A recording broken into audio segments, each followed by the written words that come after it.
Hi guys, good morning. Ayan, so Huwebes ngayon, naghatid kami ng mga bata. And then mag-aalmusal muna kami. Tapos kukunin namin naman yung mga isang libro na lang yun. Yung isang librong natitira ni Seth dun sa libreria, kukunin na namin. And then yung tataka kayo ba't nandito pa si Mia, meron siyang appointment sa dentist for cleaning ng ngipin niya. Kaya this morning nakapagpaalam siya na mag-appointment muna sa dentista, then mamayang tanghali papasok siya sa trabaho.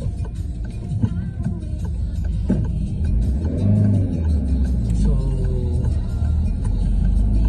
ako naman nasa bahay lang ngayon at wala tayong pasok dun sa pinapasukan nating part-time ngayon. Kaya sa bahay lang tayo ngayon.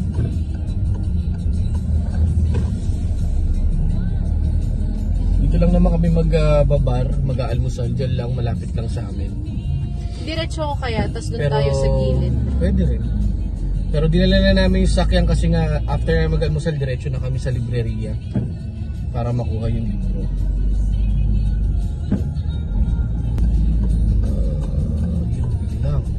Kaya ba, hindi dito ka? Saan ka pupunta? Huwag kang umarang dyan. Ito, papasok ka. Papasok ako? Ang tanong kung may parking. Ayun, ito yung inalisan yan, nito. inalisan niya. Abanti ka muna. Pasok ka muna ng konti. Sa tansay mo yung dito. Ganun mo? Ganun ka? Okay. Atras ka na muna ng konti. Basta, abanti ka dito. Diyan, parang kapapasok ka dyan. Tapos todo mo ngayon. Atras ka. Nice. Hindi reverse. Okay. Tapos, pasok, punta ka doon sa truck.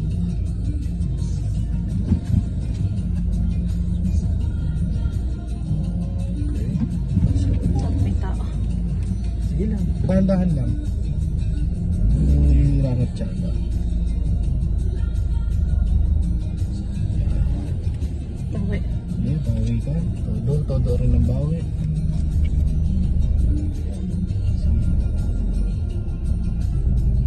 Sige pa. Okay, diretso. Pwede na yan. Okay. Tara, almusal tayo.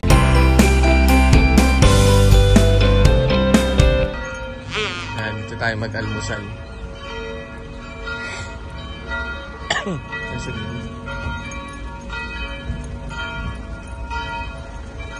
Masarap kasi ang dito masarap yung cornetto nila, yung mga croissant nila. Masarap, kaya sadyain namin dito. Marami pang mas malalapit sa amin dun pero mas okay dito.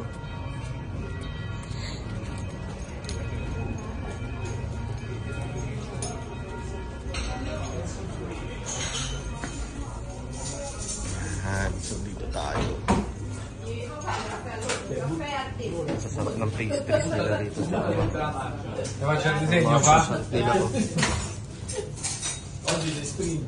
Anong gusto mo? Chocolate ako.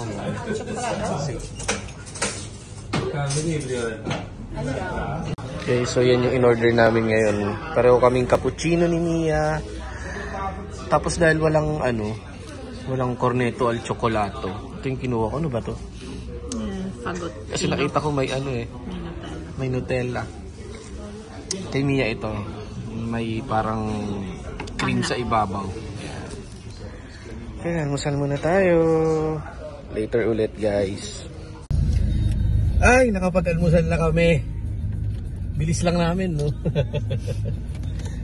Dito kasi kapag nag-aalmusal guys, pagka nagbabar ka, hindi uso dito yung tatambay ka pa sa bar ng matagal. Well, okay lang naman, wala ang problema. Pero laging lang dito, mabilisan. So papunta na kami dun sa libreria para kuhanin naman yung libro ni Seth.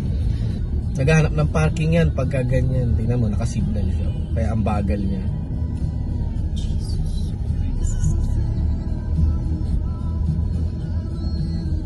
Si Mia laging stress kapag may daan. Pag may mga nakakainis. Ayan, so nandito na kami, malapit na kami. Alas 9 magbubukas yung libreriya, bali. Alira, daan muna tayo sa PIM para makabili ako ng baon ko. Okay, sige. Kasi may ano dito, grocery store sa ibaba. So, daan muna kami. So, diba? Sabi sa'yo, naghahanap ng parking si Manay eh. Si Manay Loli. Yan, ano ka na? Ganun mo na yung sasakyan mo. Hindi pa dyan! Dyan ba? Doon. Ay, hindi pala. Sa katin. Ako nga, no, hindi pala dyan. Sorry. Sorry naman. Ako pala mali.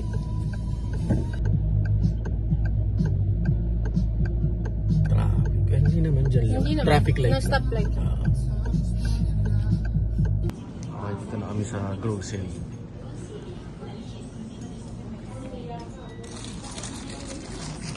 Anong mag-insalata ka sa trabaho? Diet kasi itong asawa ko eh, so salad lang siya. Tsaka patas. So sidekick lang tayo ni Mia ngayon. Ano to po gusto ni Seth? Banana? Yun no? Banana si pambaon daw ni Seth sa school. Si Seth kasi ano siya, hindi na siya nagla-lunch sa school. So merienda lang sila. Short breaks eh gusto daw ni Seth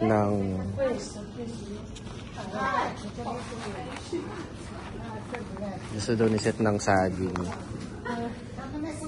So, kuha tayo nito. Itong medyo dilaw na ng konti. Ubus kaya ni Seth ito. Ito medyo dilaw na. Iba medyo verde pa. Di ba malala? Kaya ni Seth ubusin ito? O ito na lang? Daddy, kumuha nga ng limoni. Medyo ma-juicy naman para matuloy ko ng cambelone. Sige.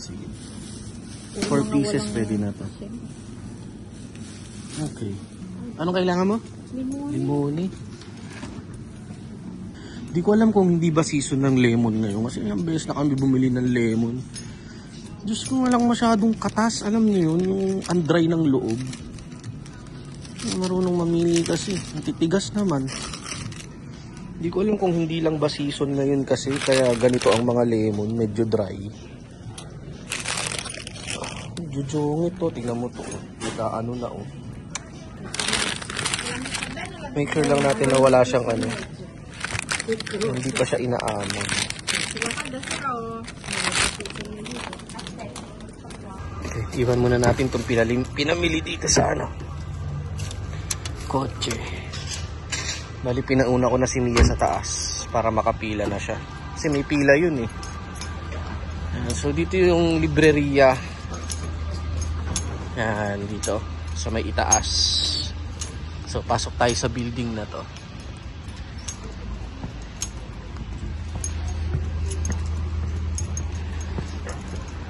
Okay. First floor lang siya. Ayun yung ano, dyan tayo pumasok. Yeah. So, dito tayo sa libreriya na to. Or bookstore.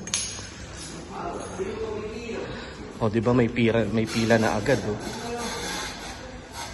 May pila na. So yan, dyan natin kukunin yung libro ni Seth. Libreriya King. Okay. Pila muna tayo. Naghihintay. May numero ka na? Okay. Punta na kami ngayon sa dentista. So ayan. Walkathon lang. Dahil magbabas kami dito. Meron namang malapit na bus stop dito. Tapos mag-metro kami. So, di na nga namin dinala yung sasakyan kasi problema nga namin doon. Number 1 is parking. Baka mahirapan lang kami maghanap. Since very accessible naman siya. So, walang problema kung bumiyahe na lang namin. So, sasakay muna kami ng autobus dito. Then, magme-metro kami. So, ito yung sasakyan natin na bus. Papunta sa metro. Sakto, hindi na kami naghintay ng matagal.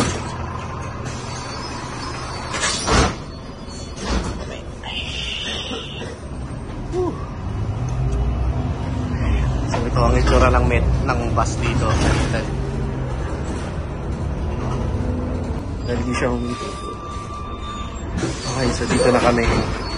Lalakarin na namin yung metro.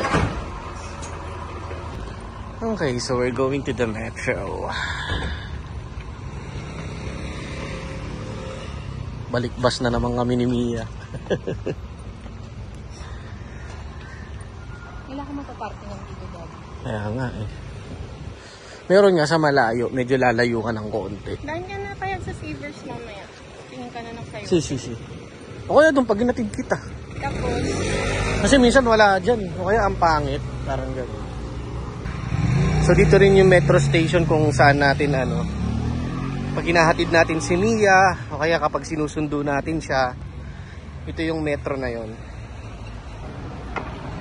Yan, dito sa stasyon na to, Battistini.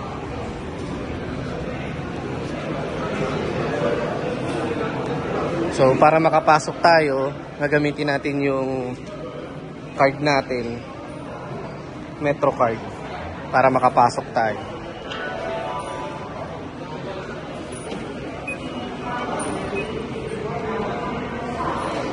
So dito sa metro, para makapasok ka, it's either kailangan mong bumili nito or mag-subscribe ka dito, o kaya bumili ka ng parang mga ticket na parang, how do you say that ba? Parang isang gamitan lang, parang gano'n. Yung sa amin kasi ni Mia, bayad na yan for the whole year. So unlimited rides na yung card namin.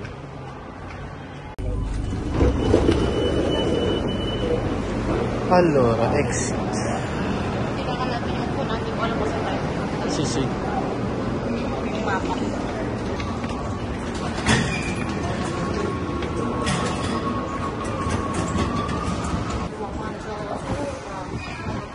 Presko ng hangin. Sarap.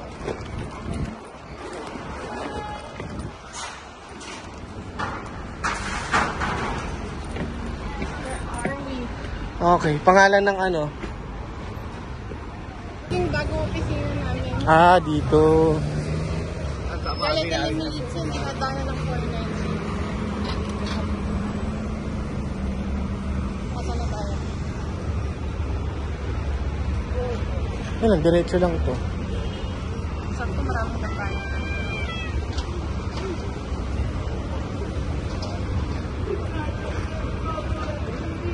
Pero dobbiamo andare dall'altra parte yata.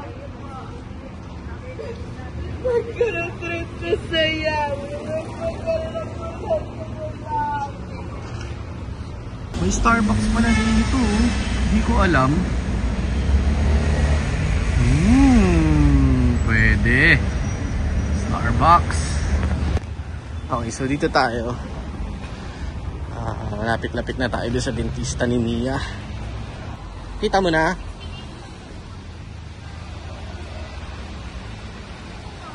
Quale? Doon ang pasukan. Okay, so we're here. Ano oras ba ang mo? 11. Ang oras ay Pero sa lubog ka na mag-video. 10:28. No, hindi talaga. Ilang oras, anong oras na? 10:28. Okay, so dito tayo aakyat. So ito yung pupuntahan natin. Giocondo. Tara, muna tayo? Ikot muna tayo. So, pifill up na si Mia ng form. Dito na kami sa loob ng dentista. Ayan, so, pifill up na siya ng form. Okay, so tayo. Dito lang tayo sa waiting area. Maghihintay lang tayo kay Mia. Bali after ng dentista niya, samahan na rin natin si Mia papasok sa ulit.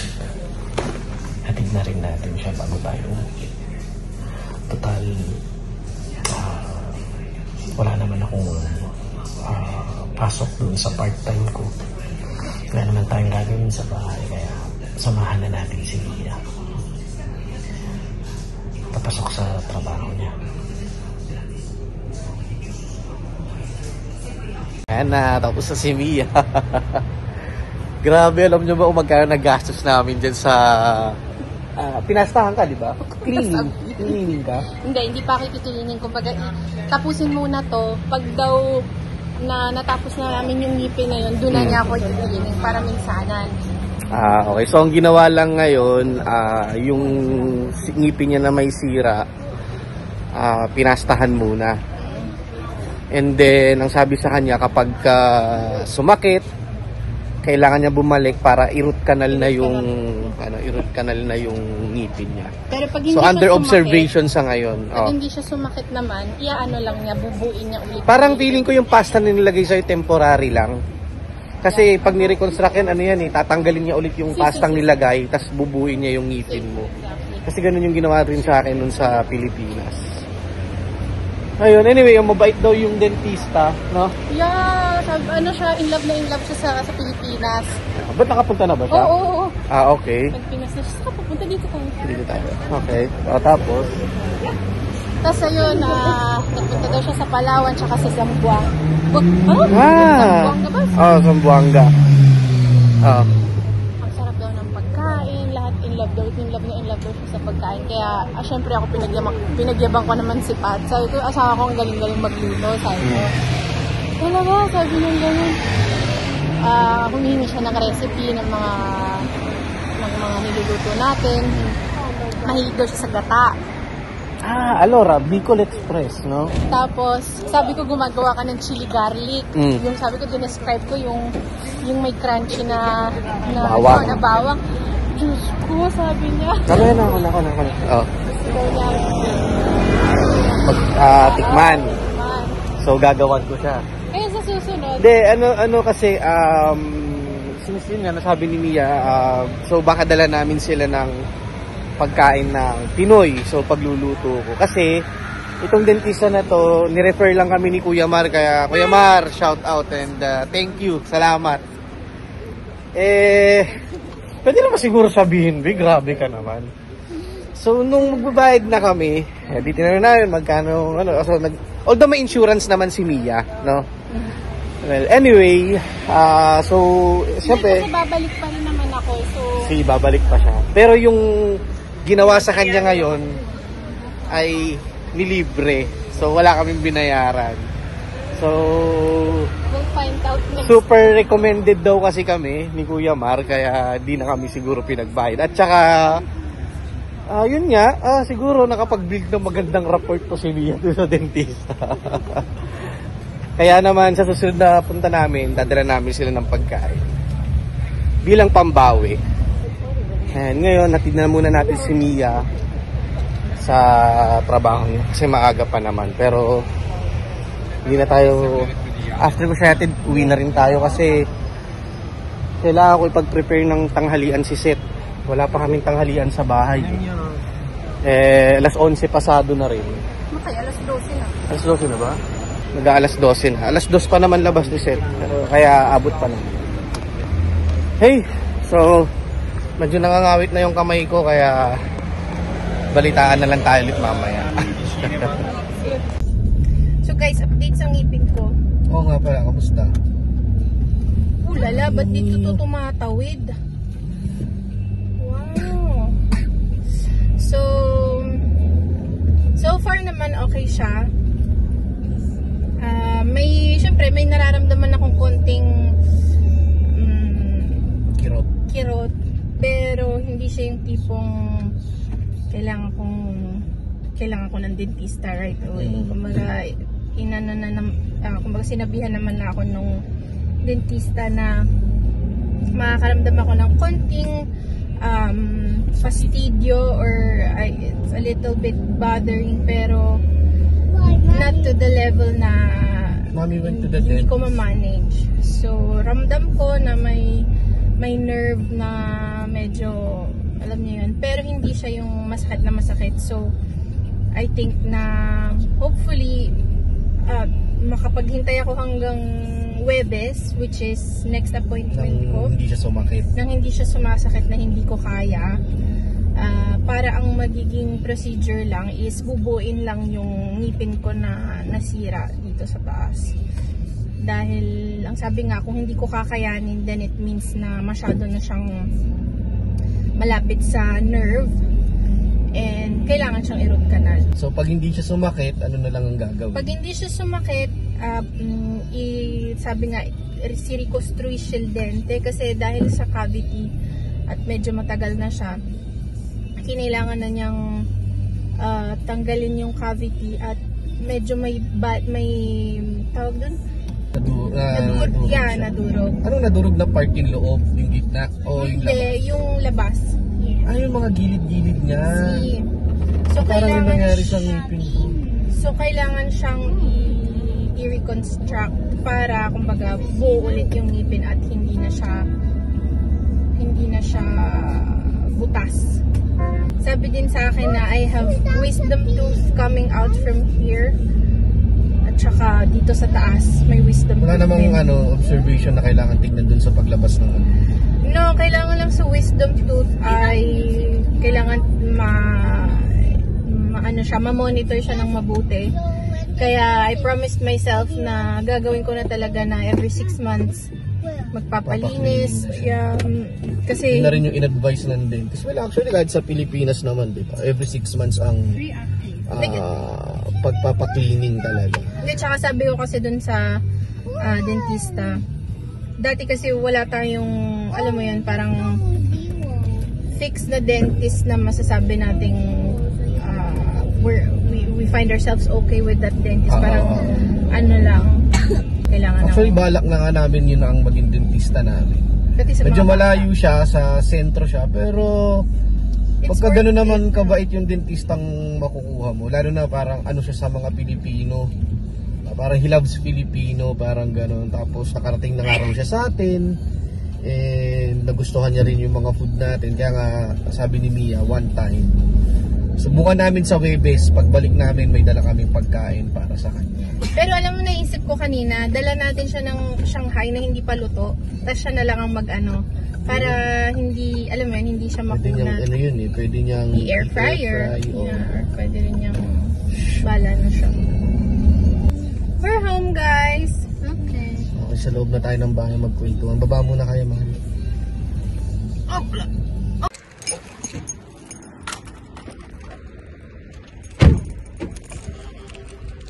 Yun, so nasundo na natin si Mia. Pag-uwi ko kanina, hindi na ako nakapag-vlog. na ako kanina. Kasi nga sabi ko, di ba pag-uwi ko, kailangan ko pang i-prepare ng pagkain si Seth. Kailangan ko pang magluto, mabilisan. Siyempre may mga ginawa pa tayong gawaing bahay, kaya I preferred na hindi na lang mag-vlog kanina. But anyway, yun, nakwento na ni Mia sa inyo kung ano yung ginawa niya kanina sa dentista.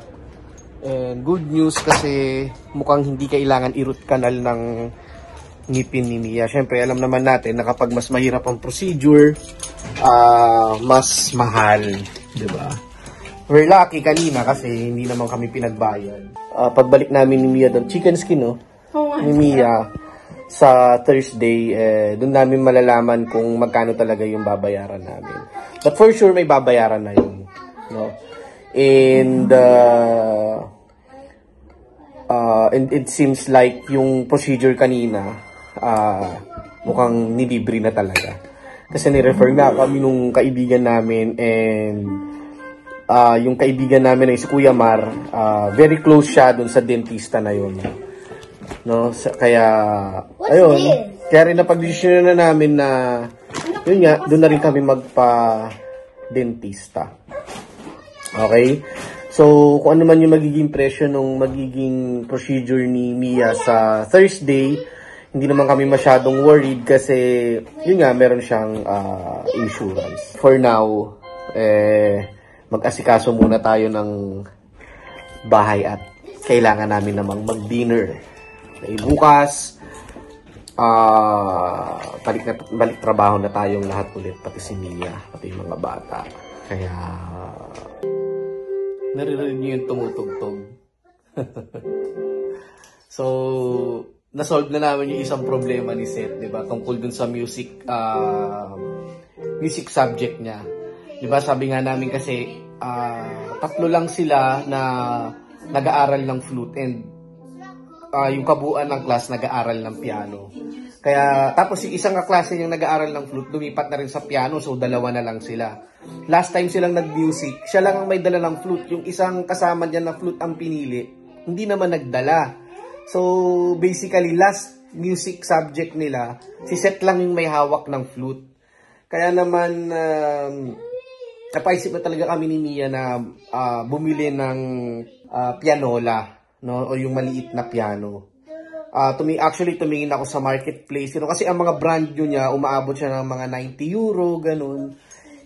Kaya naisipan ko tumingin sa marketplace kasi may nakita ka doon like 45 euro lang, ganun. Mga second hand na, of course. Pero ang good news, nung kinausap ni Mia, yung ka-office mate niya, ay merong pianola. Kaya imbes na bumili kami, nakatipid kami kasi binigay na kay Seth yung pianola. Ayan. Yan. Actually, may knowledge niya siya sa piano kasi sa church namin, nag-aaral siya before bilang organista. Nahinto lang siya kasi medyo dumating sa time na parang na-bored yata. Parang gano'n. Pero ngayon, ginaganahan ulit siyang mag-aral ng piano or ng organ dahil isa na nga yun sa ginagawa niya sa school. Kaya parang na-boost ulit yung kagustuhan niya na matuto talaga ng piano. Sabi ko nga sa kanya, if you want, you can also go back to learning organ sa church. And he's thinking about it kung babalik na ba siya sa pag-aaral ng organ sa kapilya. Nung nabalitaan ko kay Mia na may ibibigay na yung ka-office mate niya ng pianola, siyempre natuwa ako at medyo nabawasan kami ng isipin. Kaya grazie kay Tiziana sa sa pagbibigay niya nung pianola. I think siguro sa anak niya yun noon. Naitabi pa nila. Guys, itong ulam natin ngayon. Tinola. Ayan, may gusto ng mga bata yan kasi may soup. May sabaw. Sabaw! Sarap! Okay. Yun, so tara guys, kain muna tayo ng dinner. Siguro dito naman namin din tatapusin yung vlog namin for today about sa pagpapadentista ni Lian. So, pag bumalik kami sa Webes, balitaan namin kayo kung anong mangyayari sa Webes. So for now, dito muna namin tatapusin ang aming vlog for today. So see you again next time on our videos. And yun. Good night sa inyo, guys. Bye!